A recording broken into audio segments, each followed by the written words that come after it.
Hey guys, Cody from Arganic Woodwork, and today we have the Onefinity CNC in the shop. We are going to put this thing together and then we're going to cut something. Do keep in mind as we walk through the setup of this that this is the beta version. There is going to be pre-orders that go on at the end of the month of May, and then the first wave gets shipped out in August. And so that machine will look a little different than the one you see here. Mainly what will look different are the electrical components, the box, the power supply, those things, because those things they are constantly improving on. The rails and the screw drive, not sure they can improve on this. This is a very fine machine and we can't wait to cut something.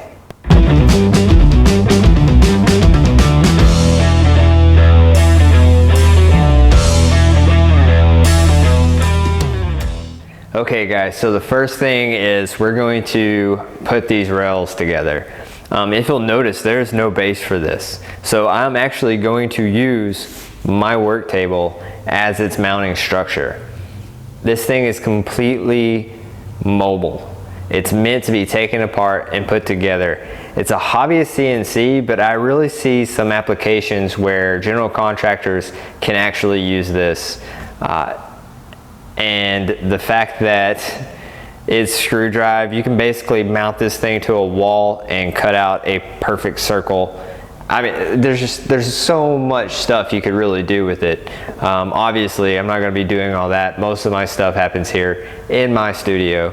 But it's seriously just taking some Allen bolts and putting this together. So let's do that now.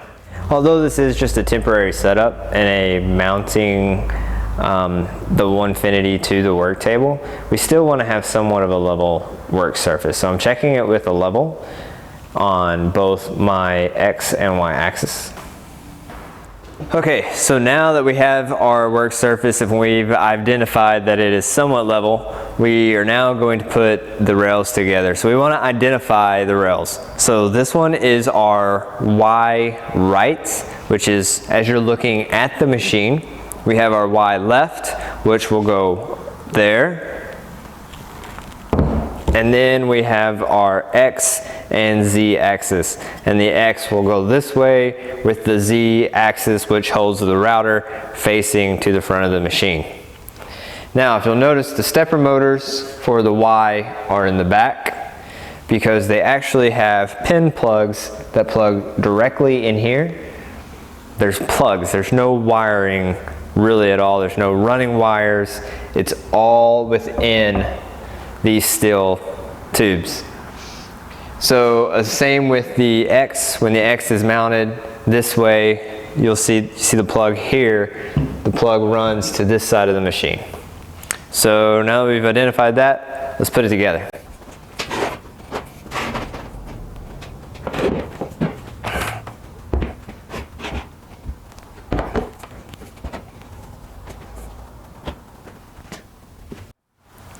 Now, it may be hard to tell, but it's very easy to align your X-axis to your Y-axis. Let me pull this up. There's these little notches that they have created within the aluminum itself. And they simply go on there, little rockage. So you get a pretty secure fit, and they're very easy once you have it on here to then start putting in the Allen bolts.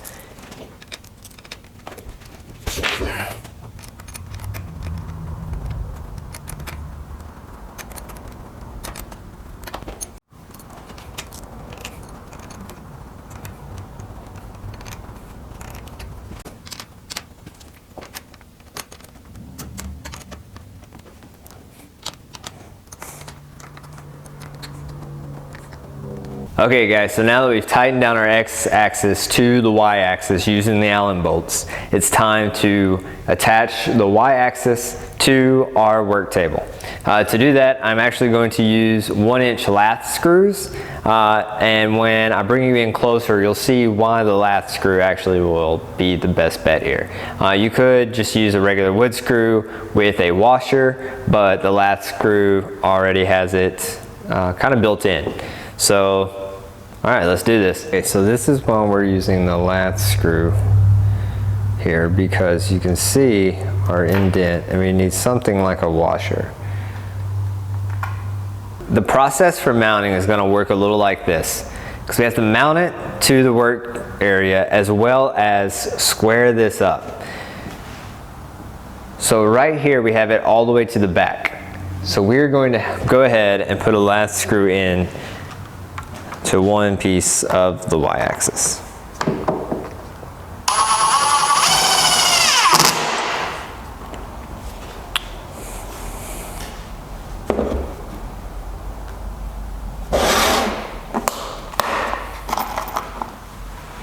So now we have it all the way to the back.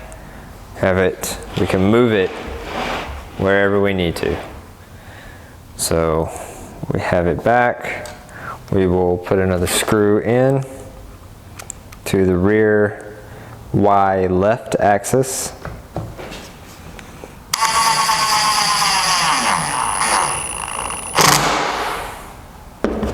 Okay, so now that we've secured the Y axis on both the right and the left to the rear of the work area, we're going to square the machine up by pushing the X axis all the way forward, touching both the front of the right and the left Y-axis.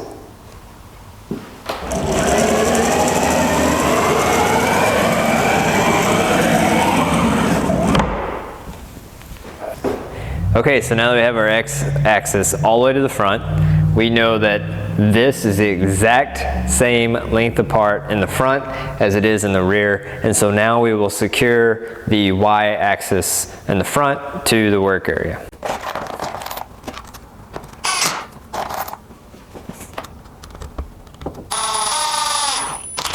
Okay, so now that the machine is mounted to our workspace, we know that it's completely square. Now it is time to attach our router. Now they did send the Makita 1 1/4 compact router with the machine, but I believe any 1 1/4 compact router will fit in the Z-axis holster. So we're going to slide our router inside the holster. These are the Allen screws that actually tighten the router into the holster. They are a size 3 metric. We've already screwed them out a little bit. So now let's put in our tool. Tighten up.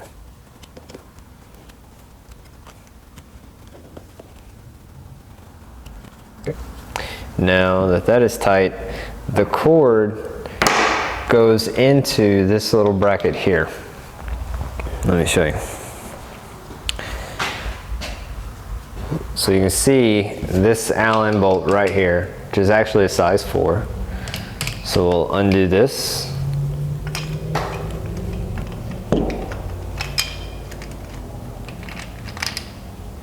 Like so. And you can see it's a 3D printed piece that has a little cord channel here.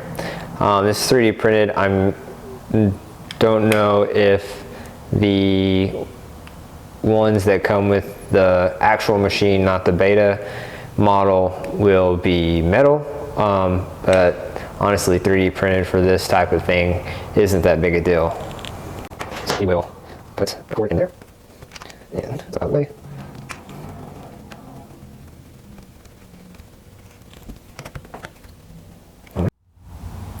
Okay, so we're actually going to take our X-axis and take it and slide it all the way over to the right Y-axis. Okay.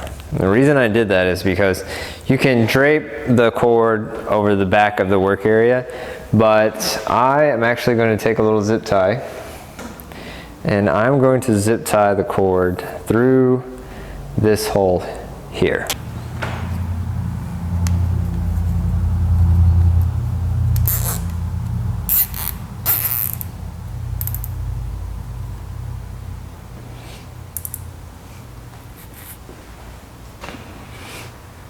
Okay, so now that we've done that, I don't really know if that's correct. I just see a hole in the machine and thought that that's where we could actually zip tie that. But what we're gonna do is I'm actually gonna slide this all the way over to the far Y axis and see if our cord actually drops down into our work area.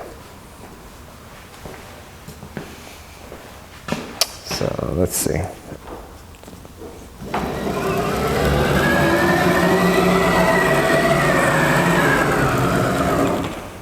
And then if we were to slide back, would we cut it? I mean, it definitely could. So that's a no-no.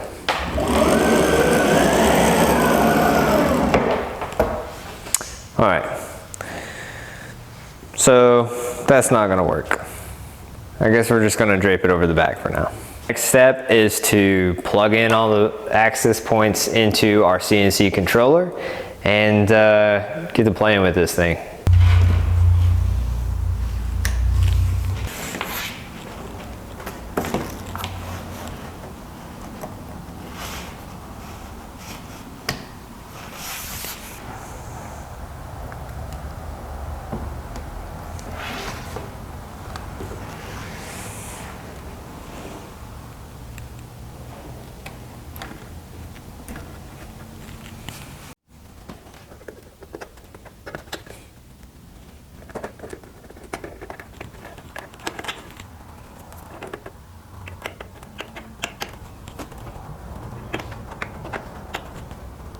Okay, so now we got everything plugged in. I didn't go in depth in that because this is simply the beta version. The version that actually gets shipped out in August will look much different than this. So instead of going into details of where to plug what where, I will wait until that shipment goes out and someone gets the actual machine and does a video on that.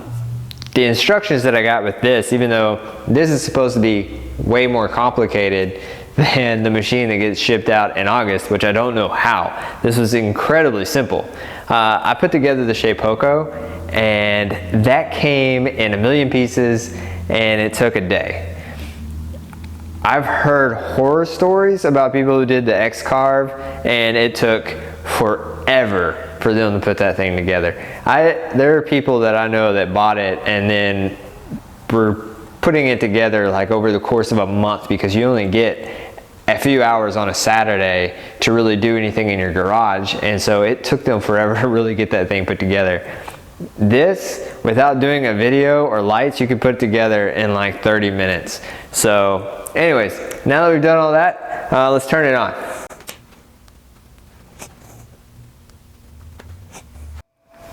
Okay, so when you turn it on, this is what the screen looks like. It's touchpad. So here is one way for its touchscreen in order if you want to toggle the machine. This is set in millimeters, so we'll go 10, or that's 1, 10, and then you scroll down here, you have our Z, go 10. So let me zoom out.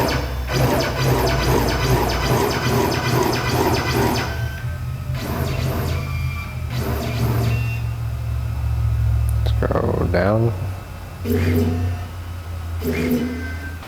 So before we begin cutting, as you can tell, my laptop isn't over here. So the file that I have to cut, I actually have on a thumb drive that I'm going to put on the controller, pull up on the screen, and then cut.